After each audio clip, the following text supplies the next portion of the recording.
Team India के farmer allrounder Irfan Pathan ने अपने यूट्यूब चैनल पर कहा है कि अगर मैं श्रेयस अय्यर की जगह होता तो मैं सच में बहुत ज्यादा मुझे बुरा फील होता। आपको पता है श्रेयस अय्यर के साथ क्या हुआ है?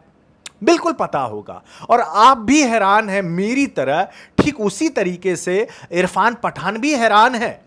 अपने यूट्यूब चैनल पर इरफान पठान ने कहा है कि अगर मैं श्रेयस अय्यर की जगह होता तो मैं बहुत ज़्यादा ही बुरा फील करता, हर्ट होता, दुख होता मुझे, और शायद श्रेयस अय्यर को भी यही दुख हो रहा होगा। इन्होंने कहा कि वो तो स्टैंड बाय प्लेयर में भी नहीं है, सब्स्टिट्यूट में भी नहीं रखा गया है श्रेयस अय्यर को। इसके अलावा इरफान पठान ने यह भी कहा है कि जब सिलेक्शन प्रोसेस चल रहा था तो मुझे ऐसा लग रहा था कि या तो शुभमन गिल या फिर श्रेयस अय्यर या फिर दोनों को ही टीम इंडिया में जगह मिलेगी एशिया कप के लिए, क्योंकि ये दोनों जो है कप्तानी मटेरियल है, कप्तान मटेरियल है, लीडर मटेरियल है। और अगर भारत को इन फ्यूचर एक बढ़िया आपको कप्तान चाहिए तो या तो आप श्रेयस अय्यर की तरफ जा सकते हैं या तो शुभमन गिल की तरफ जा सकते हैं, यानी दोनों हाथ में आपके लड्डू है। लेकिन बीसीसीआई के सेलेक्टर को शुभमन गिल वाला लड्डू पसंद आ गया। उन्होंने कहा कि नहीं भाई, हम शुभमन गिल की तरफ जाएंगे।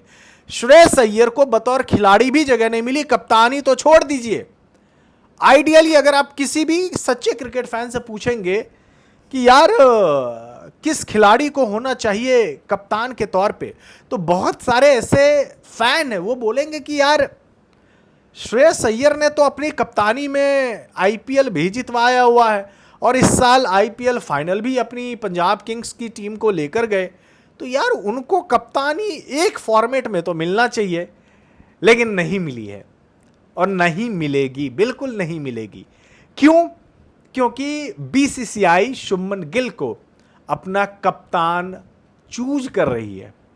बीसीसीआई का मानना है कि हमारा नेक्स्ट सुपरस्टार है, नेक्स्ट पोस्टर बॉय है, और इनको बनाएंगे और इनके रास्ते में जो भी आएंगे उनको हटाएंगे। ये भी एक तरीके से देखा जा रहा है। इसके अलावा इरफान पठान ने यह भी कहा कि आईपीएल में श्रेयस अय्यर ने बहुत कमाल का परफॉर्मेंस दिया एज ए कैप्टन के तौर पे, एज ए खिलाड़ी के तौर पर भी, लेकिन तिलक वर्मा को भी बाहर नहीं रखा जा सकता है। आप क्यों रखेंगे उनको बाहर? साउथ अफ्रीका टूर पे तिलक वर्मा ने नंबर 3 पे लगातार 2 सेंचुरी उन्होंने लगाई थी, तो उनको भी बाहर रखना बड़ा सिरदर्द होता, फिर उनके साथ भी नाइंसाफी हो जाती।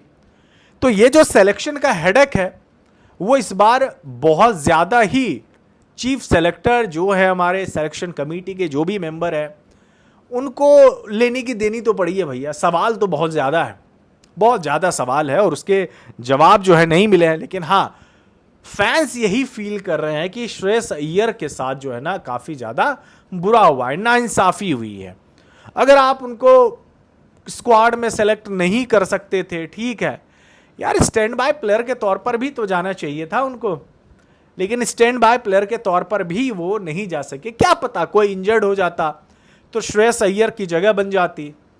लेकिन उन 5 खिलाड़ियों में जो स्टैंड बाय वाले हैं उनमें से किसी का भी नाम श्रेयस अय्यर नहीं है। रियान पराग है, आई थिंक वाशिंगटन सुंदर भी है उस लिस्ट में, लेकिन ये सब स्टैंड बाय प्लेयर के तौर पे जा रहे हैं। तो खैर, श्रेयस अय्यर के लिए इरफान पठान ने जो बात कही है वो इस समय पूरा देश ही कह रहा है कि नहीं, अय्यर को होना चाहिए था। लेकिन अय्यर नहीं है, क्या कुछ किया जा सकता है? कुछ भी नहीं किया जा सकता है। तो बहरहाल इस वीडियो में बस इतना ही। आप मुझे बताइए कि सरपंच साहब को इंडियन टीम में एशिया कप में होना चाहिए था या नहीं। धन्यवाद।